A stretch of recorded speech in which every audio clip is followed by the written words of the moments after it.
Well, first of all, Jesus was much angrier than I expected him to be. I mean, I knew he got angry with all those money changers in the temple and everything, but I just had no idea that he was so angry so much of the time. And very impatient.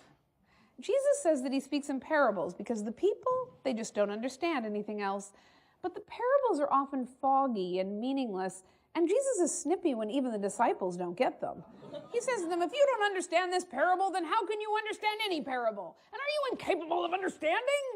I kept thinking, don't teach in parables then. It's not working. Even your staff doesn't understand them. Why don't you just say what you mean? Okay, so Jesus isn't so patient, and I think he picked a very ineffective lesson-giving technique, and he's angry most of the time, but that doesn't make him bad. It's just, wow, I really expected someone else. Some of the parables are not just foggy. To me, they're sort of offensive.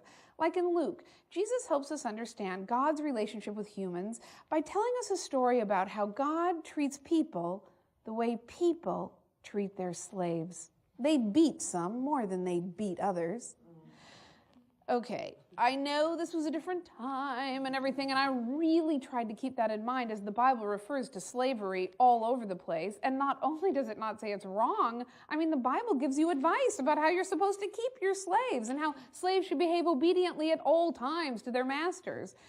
But I don't know, I guess I sort of thought the Son of God would say slavery was wrong. But no, Jesus does not say that. In fact, he uses slavery as an example of how God treats people. It was really hard to stay on Jesus' side when he started saying really aggressive, just hateful things. Like in Luke chapter 21, Jesus says that he is like a king who says, anyone who does not recognize me, bring them here and slaughter them before me. Or in John chapter 15, Jesus says, anyone who does not believe in me is like a withered branch that will be cast into the fire and burned. In Matthew, he says, I come not to bring peace, but a sword. And in Luke, he says, and if you don't have a sword, sell your clothes and buy one. Then Jesus just starts acting downright crazy.